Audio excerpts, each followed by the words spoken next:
राज्याचे केंद्रीय शेती मार्गदर्शक तथा वनस्पती माहिती केंद्र आज 1 जुलै आपल्या महाराष्ट्र शासनाच्या अधीन आपल्या या भारताला शेतकऱ्याचा दिवस प्राप्त व्हावा म्हणून आज 1 जुलै हा महाराष्ट्र कृषी दिन म्हणून साजरा केला जात असतो।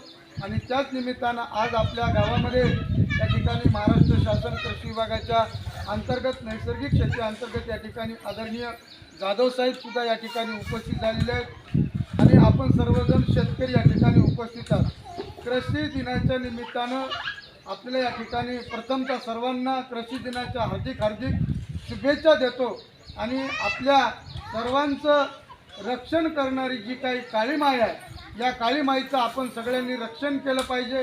विषमुक्त शेती विषमुक्त अन्न आपण सर्वांनी पिकवलं पाहिजे। आज पाहायला गेलं तर आजही बघा ना आपल्या महाराष्ट्राला अन्न व प्रशासनाच्या माध्यमामधून आपल्याला कोण लाभलेले आहेत आता तुम्हाला सगळ्याला माहीत आहे की जे आज उभ्या महाराष्ट्रामध्ये भेसळ चालू आहे या भेसळ मुक्त करण्यासाठी जे काही आपल्या महाराष्ट्र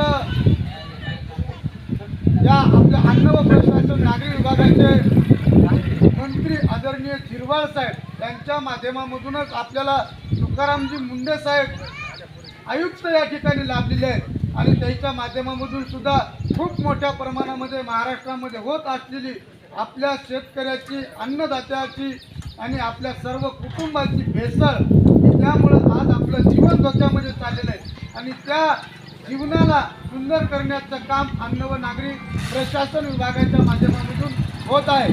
म्हणून आपणही सर्वांनी त्याला पुरेपूर याचा फायदा घ्यावा आणि कुठल्याही प्रकारचं भेसळयुक्त अन्न आपण खाऊ नये आणि आपण शेतकरी आहोत जगाचा पोशिंदा आपण आहोत म्हणून आपणही विषमुक्त अन्न विषमुक्त शेती करावी हेच या ठिकाणी या महाराष्ट्र कृषी दिनाच्या निमित्तानं सांगतो। सर्वांना या ठिकाणी पुन्हा एकदा महाराष्ट्र कृषी दिनाच्या हार्दिक शुभेच्छा देतो। थांबतो। धन्यवाद।